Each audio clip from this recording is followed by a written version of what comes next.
Hoy hablaremos sobre la investigación-acción participativa. Antes de iniciar, hay dos interrogantes. ¿Cuándo investigamos y por qué investigamos? Cuando investigamos es cuando desconocemos y ello nos invita a indagar, a observar, a aplicar diferentes técnicas y metodologías para aproximarnos a esa realidad. Y la acción tiene que ver con toda una intencionalidad. La investigación-acción participativa, como enfoque que nos permite abordar la realidad desde su contexto, es una metodología que permite integrar el conocimiento y la acción. Para ello es importante hacer un breve recorrido por lo que llamamos paradigma. De acuerdo con Thomas Kuhn, nos dice que el paradigma es un modelo aprobado por una comunidad científica. Existen diferentes paradigmas. Tenemos el modelo empírico-analítico, cuyo interés es técnico y su propósito es predecir y controlar.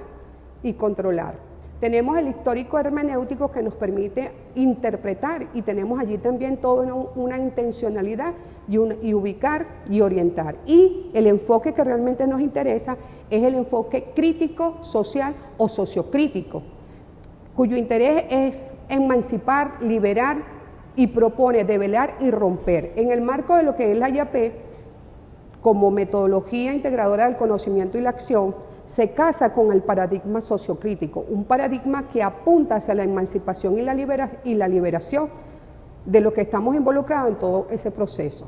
Para ello se nos hace necesario darnos un breve recorrido por los planos del conocimiento. Los planos del conocimiento son tres: ontológico, epistemológico y metodológico. Incorporo la ética, que no es un plano del conocimiento, por ese compromiso y esa vinculación que adquiere uno cuando se desarrolla como investigador. Lo ontológico nos orienta a cómo es que nos aproximamos a estudiar la realidad. Si observamos la imagen podemos ver que estamos frente a una misma realidad. Mientras uno lo ve como una madeja de hilo, otro está pensando en un carrete. Si hacemos un ejercicio imaginario y vemos pasar un gato, si es una mujer, de repente ve al gato para consentirlo, quererlo, y el hombre piensa en el gato como para ayudarlo a cazar ratón. Estamos frente a una realidad que es interpretada de dos maneras diferentes. La parte epistemológica tiene que ver cómo es que me relaciono con el conocimiento, cómo es que se da la construcción de ese nuevo conocimiento. Y lo metodológico, con las diferentes formas de conocer esa realidad y cómo se van presentando los hallazgos en la investigación. Tenemos acá que el paradigma sociocrítico, que va de la mano con la investigación-acción participativa, es un modelo epistemológico, teórico, metodológico, que nos permite plantear la creación de una filosofía de la emancipación a través de un proceso dialéctico. En lo ontológico, la realidad es la realidad crítica. La realidad va a ser interpretada y comprendida de acuerdo al lugar de enunciación de cada uno, desde donde asumamos desarrollar el proceso investigativo. En lo epistemológico entra también allí la subjetividad, porque da paso al conjunto de valores que tiene cada uno de nosotros como investigador. Y una metodología dialéctica transformadora o dialógica transformadora, porque cuando nos sumergimos en la investigación-acción participativa, siempre tiene una intencionalidad, que es transformar la realidad que estamos encontrando. La metódica tiene que ver con ese camino que nos trazamos en ese proceso de la investigación. En ella podemos encontrar tanto las técnicas y los instrumentos de acuerdo con la visión ontoepistémica asumida por el investigador.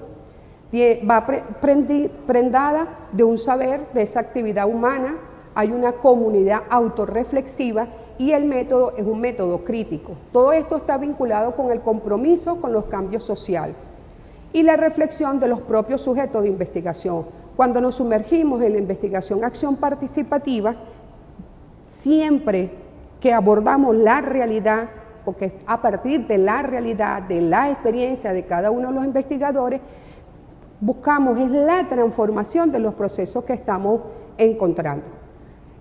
Hay una aproximación a la noción de investigación-acción. Un elemento clave para desarrollar la investigación-acción es la experiencia. Quiere decir que cada uno está abordando desde la realidad, desde su práctica, la investigación. Un elemento clave es romper con el modelo que tenemos de investigación. La investigación siempre ha estado casada con que la investigación es del laboratorio, que la investigación la asociamos con el uso de la bata blanca, pero desde la investigación acción participativa, el investigador es un miembro de la comunidad, no posee la verdad como unidad ontológica epistémica, sino que posee un saber que le permite establecer el diálogo con el otro, estableciendo un diálogo entre los saberes académicos, el saber común y el saber popular. La acción, en el caso de la investigación, como les decía al principio, investigo lo que no conozco y acciono para transformar. Esa acción tiene toda una intencionalidad, que es transformar la realidad de manera consciente. Aquí partimos de la formulación de planes compartidos por los miembros o los diferentes sujetos, actores, agentes, que participamos en el proceso, partiendo de un diagnóstico consensuado, donde se expresan las percepciones o los relatos sobre el contexto, donde la comunidad produce su vida cotidiana. La investigación-acción se desarrolla en el marco de lo que es la realidad. En el caso nuestro, nuestra realidad son las instituciones educativas, llámese liceo, Simoncito, escuela de educación primaria. Todo esto implica también una construcción de un contexto simbólico que nos permite establecer esa acción y esa comunicación y esa dialogicidad con ese otro, porque es una investigación que no se desarrolla de manera aislada, sino a partir del trabajo colectivo con el otro. Ese otro es mi par, ya sea el sujeto, sean los agentes, sean los actores que hacen vida en nuestra comunidad. De allí que, de acuerdo con Fassborda, la investigación acción participativa nos permite, por un lado, una cercanía cultural con el propósito que permite superar la investigación academicista, la investigación libresca. También permite superar el individualismo, porque la investigación-acción es desarrollada por un colectivo. Este colectivo, ya sea el colectivo pedagógico de la institución, el colectivo de investigación que pertenece a los centros locales de investigación y formación, o un colectivo que pertenece a los centros regionales de investigación y formación. Como bien nos plantea Fassborda, nos dice que uno de los elementos clave es vivir esa experiencia, ser parte de esa experiencia. Si no somos parte de esa experiencia, no podemos desarrollar la investigación-acción. Una de las condiciones de la investigación-acción participativa tiene que ver con esa dialogicidad. ¿Cómo es que establezco el diálogo con el contexto donde me estoy desenvolviendo?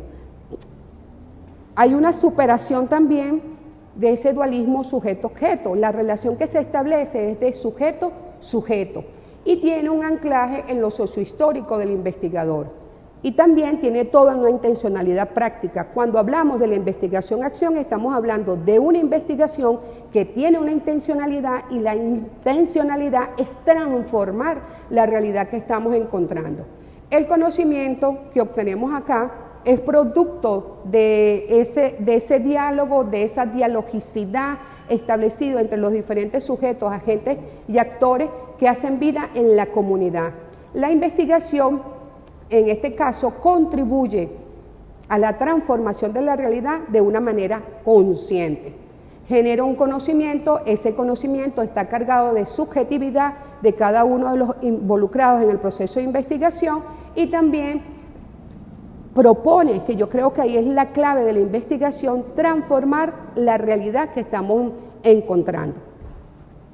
Dentro de los postulados de la IAP tenemos que se rompe con el esquema tradicional de la relación sujeto-objeto-sujeto. Aquí la relación es sujeto-sujeto.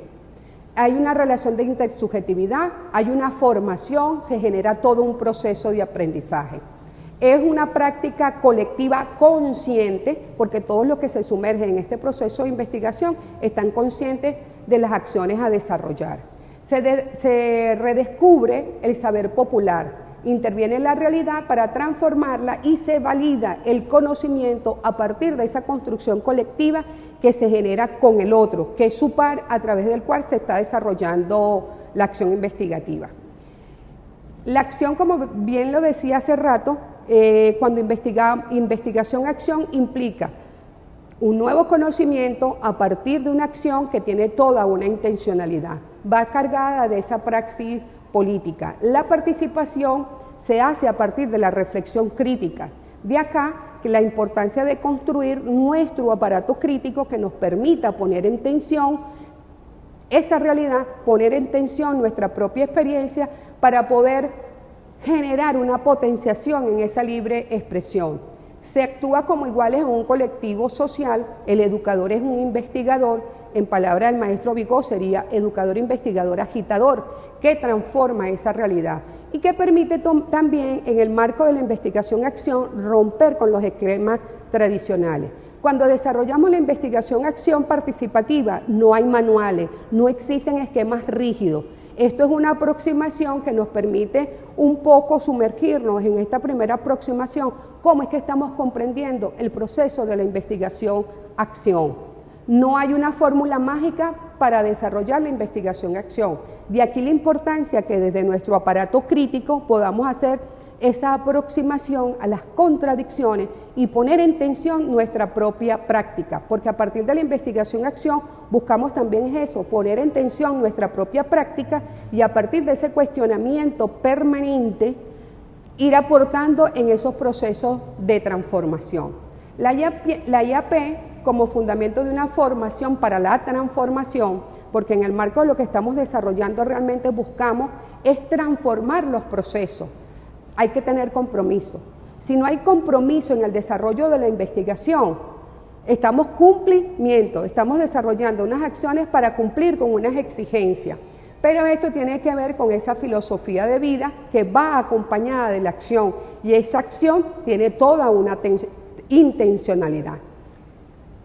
Cuando hablamos de poner en tensión nuestra propia experiencia es porque nos permite establecer a partir de esa revisión teórica, porque la investigación-acción va acompañada de una revisión teórica permanente, nos permite ver las contradicciones en ese quehacer cotidiano y poder establecer realmente ese diálogo entre ese saber teórico y lo que estamos desarrollando desde la práctica.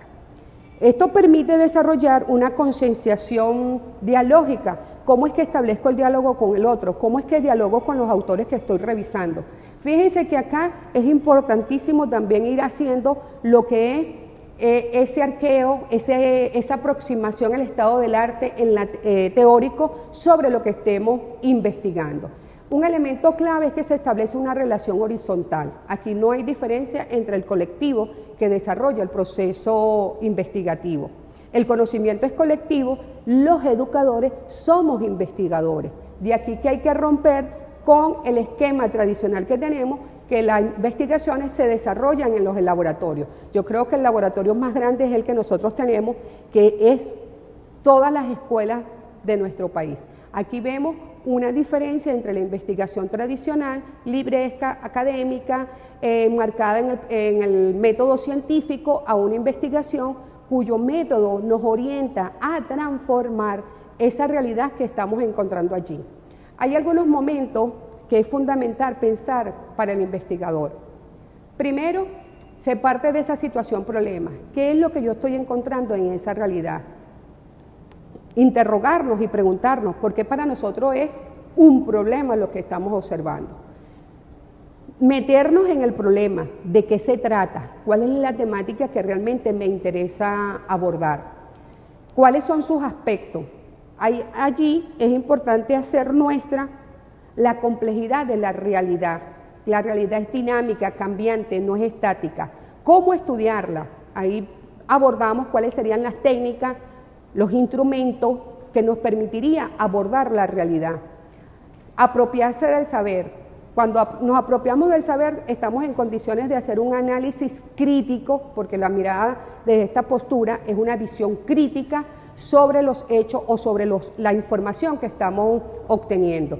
La IAP no está divorciada de que nosotros podamos trabajar con datos cuantitativos, sino va a depender de cómo nosotros interpretemos ese dato. Eso nos dice también qué hacer. Cuando nos planteamos ese qué hacer, mirarnos y plantearnos un programa que nos permita dar respuesta a la situación problema. ¿Por qué un programa? Porque el programa nosotros lo podemos desarrollar en diferentes avanzadas. A diferencia de cuando nos casamos con un plan, el plan es para un momento puntual, se cumplió con el objetivo y pasamos la página. La idea acá es que desde la investigación-acción nosotros podamos continuar y darle desarrollo a todo un proceso de transformación en el marco del proceso en que estamos sumergiéndonos, que es transformar nuestra propia práctica. La IAP tiene una metódica. Su punto inicial es partir de una reflexión inicial. ¿Qué es lo que yo estoy encontrando como situación problema?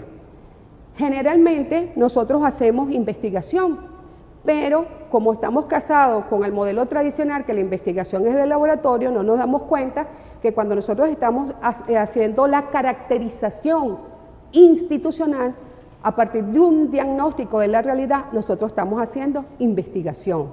Porque para nosotros poder caracterizar a nuestra institución, nosotros partimos de ese diagnóstico, un diagnóstico que nos permite caracterizar los estudiantes, la familia, el contexto, la participación de los consejos comunales, de la comuna, de las instituciones que hacen vida en el territorio. Luego tenemos una ruta que tiene que ver con esa, cómo es que establezco ese diálogo entre lo teórico y lo práctico. Porque fíjense que la investigación-acción no es que solamente me voy a quedar en la experiencia, sino que es fundamental que yo también me sumerja en esa reflexión teórica para poder generar ese debate y poder teorizar. Tenemos ahí que la acción, reflexión, acción implica que acciono, reflexiono, acciono. Y un elemento clave es sistematizar la experiencia. Vemos que la investigación-acción va casada también con lo que es la sistematización, que van de la mano. Y un elemento fundamental es divulgar y socializar los avances que hemos obtenido en la investigación. Por lo general nos quedamos con las investigaciones a puerta cerrada.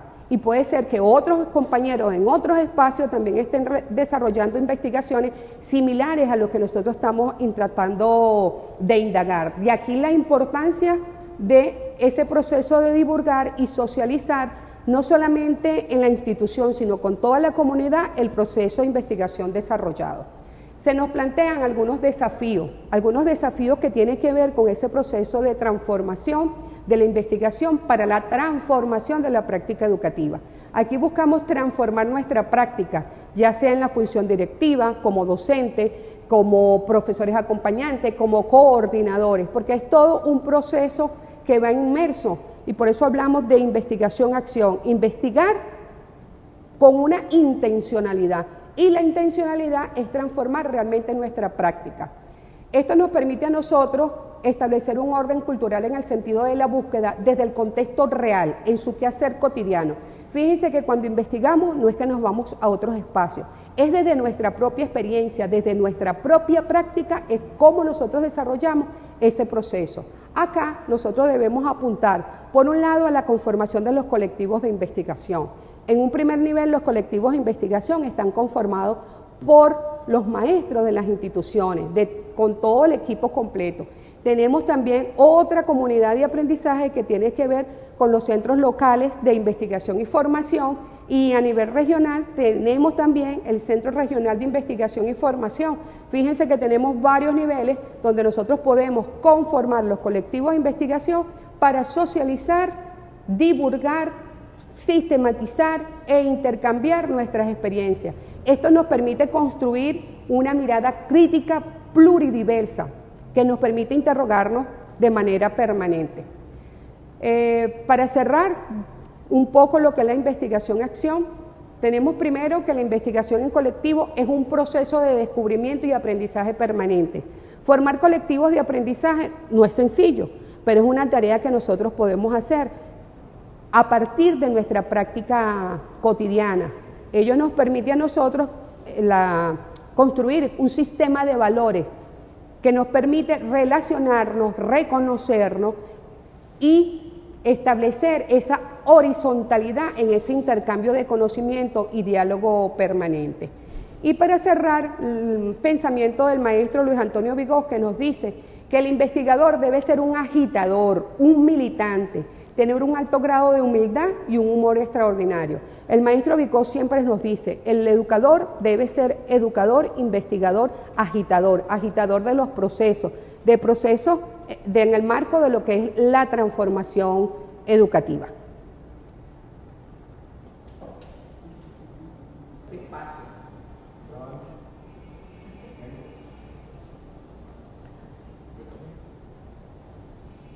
Hoy vamos a trabajar con la resolución 058. Vamos a desmontar lo que ha sido todo el mito sobre los consejos educativos. Cuando nos sumergimos en la resolución, podemos ver que su propósito es realmente democratizar la gestión escolar. La gestión escolar con base en el modelo sociopolítico de la democracia participativa protagónica establecida en nuestra Constitución. Es una participación activa. Ello significa que no es solamente responsabilidad, en este caso, de los docentes en función directiva o del maestro, el funcionamiento institucional, sino de todos los actores clave y corresponsables de los procesos educacionales. A veces hablamos de la relación familia, escuela, comunidad, pero vemos que la escuela está de espalda a la comunidad, o no permitimos la entrada de la familia a la comunidad, o cuando hablamos de comunidad, parece que es que la escuela está en un espacio que no le corresponde. Entonces, fíjense, a partir del Consejo Educativo con la resolución 058, se busca realmente un modelo de gestión escolar donde haya realmente la participación y el protagonismo de todos los sujetos, agentes y actores que hacen vida en el quehacer educativo. De allí que con esta resolución se demanda la organización de colectivos de estudiantes, de colectivos de docentes, padres y representantes, de responsables, de todos los trabajadores a nivel institucional, de los agentes, de las instituciones que hacen vida en esa comunidad. Todo ello en la búsqueda de un modelo de gestión escolar donde se toman decisiones que son fundamentales para el pleno ejercicio de una nueva ciudadanía. Hablamos de un nuevo modelo de hombre, un nuevo modelo de mujer en nuestra Constitución, pero cómo en la cotidianidad, en ese quehacer de la vida escolar, se construye esta nueva ciudadanía. Esta resolución 058 está fundamentada principalmente en nuestra Constitución. En nuestra Constitución podemos hacer la revisión de algunos artículos como son el artículo 5, 6, 51, 62, 70, 72 y el 132 de nuestra Constitución. El artículo 5 nos habla de que la soberanía reside en el pueblo. El 70 nos dice cuáles son esos mecanismos de participación que nosotros podemos activar para realmente materializar ese consejo educativo. Tenemos la Ley Orgánica de Educación, que en sus artículos 6, 17 y 19, y el capítulo 2 de la Ley Orgánica de Educación, donde nos dice cuáles somos los responsables y corresponsables en los procesos educativos. Tenemos también la Ley Orgánica de los Consejos Comunales en su artículo 2, tenemos la LOGNA en su artículo 4, y tenemos la Ley Orgánica de la Comuna en su artículo 7, numeral 5, todos ellos impulsando lo que es el proceso de participación protagónica. Vemos acá que se busca establecer la relación familia, escuela, sociedad, donde el Estado, todos, somos responsables de ese proceso de educación ciudadana. El objeto de la resolución 058 es regular y desarrollar los principios, valores y procesos que garanticen una gestión escolar articulada. Todo ello coordinado desde el Consejo Educativo, en el subsistema de educación básica. ¿De acuerdo con qué? De acuerdo con los principios y valores establecidos en nuestra Constitución. Además, esta resolución regula la planificación, ejecución, seguimiento, control, supervisión y evaluación de los diversos planes, programas, proyectos, actividades y servicios en el marco del Estado docente, porque de acuerdo con nuestra Constitución, al Estado es el garante del proceso educativo y por lo tanto es una función indeclinable. Tenemos allí también lo que sería el desarrollo de las políticas públicas, que en este caso son las políticas del Estado venezolano bajo un enfoque humanista social, bajo la doctrina bolivariana para la formación de ese nuevo republicano, de ese nuevo sujeto activo, participativo y protagónico. La resolución también nos plantea cuáles son los principios y valores. Vemos acá que nos hablan dentro de su principio de la democracia participativa, de la responsabilidad, yo le añado la corresponsabilidad, justicia social, el respeto de los derechos humanos, porque para nadie es un secreto que en nuestra Constitución la educación es vista como un derecho humano y el derecho como derecho a la vida. Entonces vemos allí que es el respeto a los derechos humanos, está la equidad, cada quien de acuerdo con sus necesidades.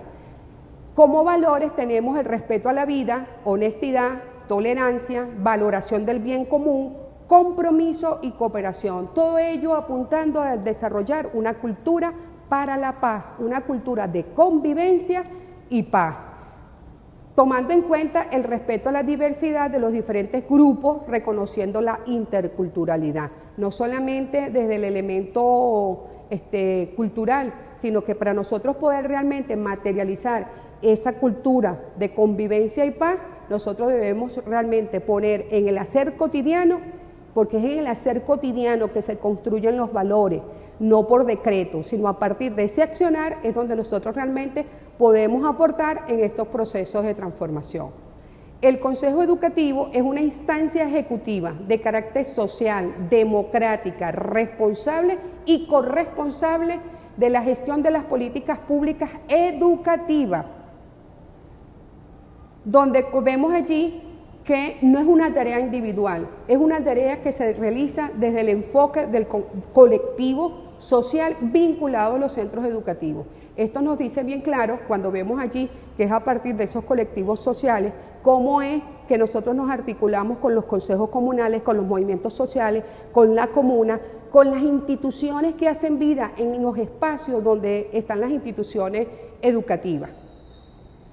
¿Quiénes conforman el Consejo Educativo? Por una parte están los estudiantes y trabajadores. En esta resolución es cuando nosotros podemos ver que aparecen los estudiantes tomados en consideración. Está la familia, cuando hablamos de familia, fíjense que por lo general nos gusta decir mucho las familias disfuncionales.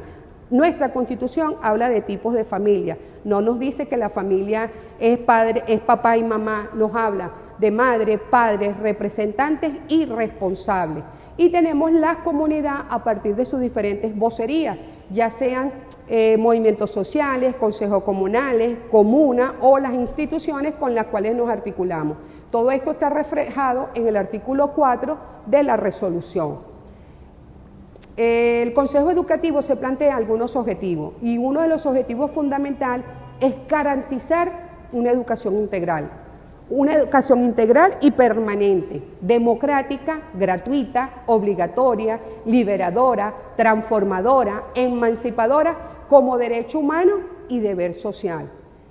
Cuando nos hace énfasis como derecho humano y deber social, nos está diciendo que es intransferible, es inviolable y como deber social es una obligación nuestra garantizarle a todos nuestros niños, jóvenes, adolescentes la educación integral.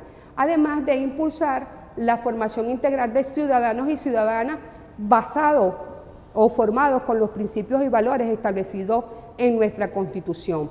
Todo ello orientado realmente a garantizar una convivencia comunal en paz, donde ejercemos nuestros derechos, pero también tenemos deberes que cumplir. Tenemos por otro lado que uno de los objetivos de ese consejo es realmente profundizar los procesos curriculares y la profundización debe estar orientado por el trabajo liberador, que nos permita, por un lado, defender nuestra soberanía, nuestra independencia, defender la integralidad de la nación y conformar colectivos de aprendizaje. Nos hace énfasis que el trabajo no es de manera individual, el trabajo apunta a un trabajo colectivo y si este trabajo lo hacemos realmente desde la base, nosotros podemos ir construyendo a lo largo de todo nuestro país diferentes comunidades de aprendizaje que parten de ese trabajo colectivo donde sumamos esfuerzos realmente para materializar cada uno de nuestros procesos. Tenemos que otro de los elementos clave aquí en el Consejo Educativo, ¿cómo es que convertimos la escuela en ese centro del quehacer comunitario? Y a su vez, ¿cómo la comunidad la convertimos en un centro del quehacer educativo?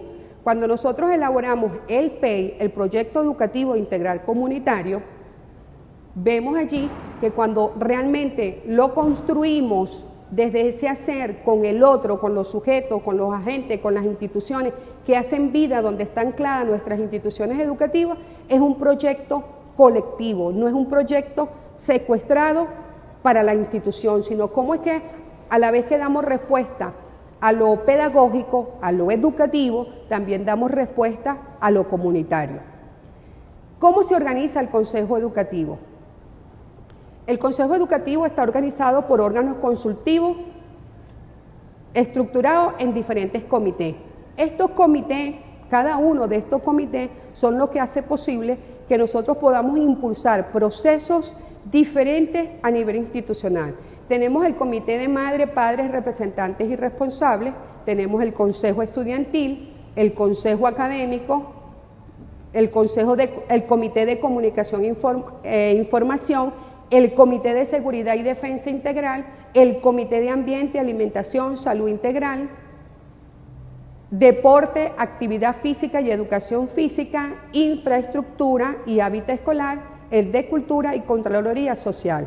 Fíjense, esta es una manera de cómo es que nos organizamos, cómo nos podemos organizar de acuerdo con nuestras potencialidades y de acuerdo con nuestras capacidades. Cómo es que nosotros podemos organizarnos a lo interno de nuestra institución para impulsar verdaderos procesos de transformación. Esto es un trabajo colectivo, no es que cada comité trabaja de manera aislada, sino cómo asumiendo la responsabilidad y la corresponsabilidad frente a alguno de los comités, nosotros podemos impulsar estos procesos de transformación.